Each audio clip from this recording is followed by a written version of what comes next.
ये हुड्डा है, हुड्डा हमारी सोच है, हमारा सपना है कि हरियाणा एक शिक्षित प्रदेश हो, एक विकसित प्रदेश हो, एक स्वस्थ प्रदेश हो, एक समृद्ध प्रदेश हो। ये सपना लेके हम आगे चलेंगे। हरियाणा में विधानसभा के चुनाव खत्म हो चुके हैं। चुनाव के नतीजे ने सबको चौंका दिया।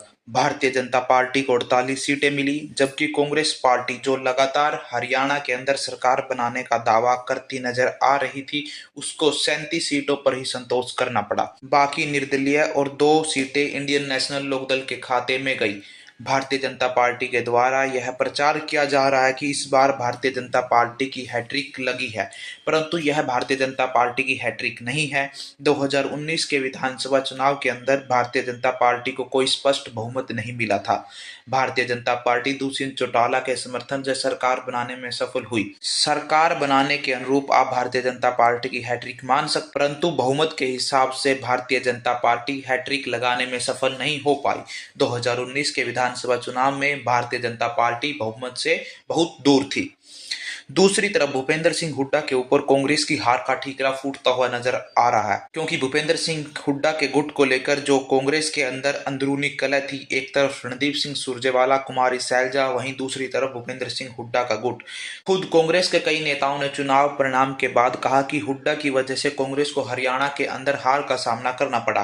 कांग्रेस आलाकमान हरियाणा की हार को लेकर लगातार बैठक कर रहा है। हरियाणा की हार को लेकर कांग्रेस आलाकमान विशेष रिपोर्ट बनाने की तैयारी में है और इसके नतीजे की सबसे पहली गाज गिरेगी तो वो गिरेगी हरियाणा कांग्रेस के प्रदेश अध्यक्ष उदयबान पर, जो खुद अपना विधानसभा का चुनाव हार गए। दूसरा, इसके अंदर सबसे सेंटर के अंदर सबके निशाने पर कोई नेता है तो दूसरे नेता हरियाणा के पूर्व मुख्यमंत्री भूपेंद्र सिंह हुड्डा है। हुड्डा के ऊपर सबसे ज्यादा सवाल यह उठाया जा रहा है कि उन्होंने आलाकमान को गुमराह करने का प्रयास किया। आलाकमान का यह प्रयास था कि इंडिया अलायंस गठबंधन में रहकर हरियाणा का विधानसभा चुनाव लड़े, परंतु भूपेंद्र सिंह हुड्डा ने कहा कि कांग्रेस अपने दम पर सरकार बनाने में समर्थ है, उसे किसी के सहारे की कोई जरूरत नहीं।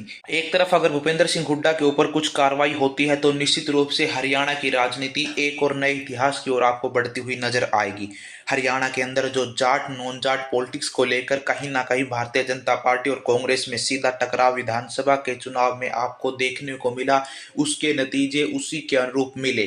परंतु अब जो जाट राजनीति भूपेंद्र सिंह हुड्डा के ऊपर आरोप लगते थे, उसके कहीं ना कहीं उसके ऊपर प्रश्न खड़ा होता हुआ नजर आ रहा है, क्योंकि अगर भूपेंद्र सिंह हुड्डा के ऊपर कोई कार्रवाई कांग्रेस आलाकमान के द्वारा की जाएगी या फिर कांग्रेस उन्हें साइडलाइन करने का प्रयास कांग्रेस पार्टी द्वारा किया जाएगा, तो निश्चित रूप से सबसे ज्यादा नुकसान कांग्रेस पार्टी को होगा, क्योंकि भूपेंद्र सिंह हुड्डा से बड़ा नेता कांग्रेस के अंदर फिलहाल इस दौर में नहीं है। भूपेंद्र सिंह हुड्डा के ऊपर आरोप था कि उन्होंने महज अपने समर्थकों को कई टिकटें दिलवाई, बाकी कुमारी सैलजा और रणदीप सुरजेवाला की अनदेखी की गई।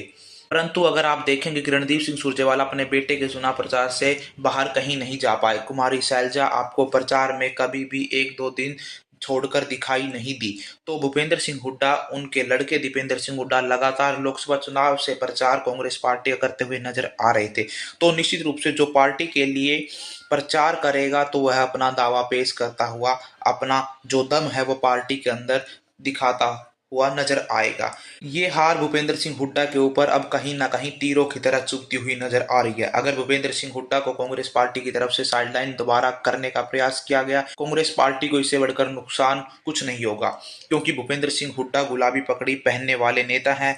वे आलाकमान सोनिया गांधी, राहुल गांधी और प्रियंका गांधी किसी से नहीं डरते। अगर कांग्रेस की तरफ से हुड्डा के खिलाफ कोई भी संगठनात्मक कार्रवाई की जाएगी तो निश्चित रूप से हरियाणा के अंदर एक और नए राजनीतिक दल का उदय होना तय है। भूपेंद्र सिंह हुड्डा गुलाबी पगड़ी पहनकर कहीं ना कहीं एक संदेश पहले से देते नजर आ रहे थे कि हुड्डा से हरियाणा के अंदर कांग्रेस है, कांग्रेस से हुड्डा नहीं।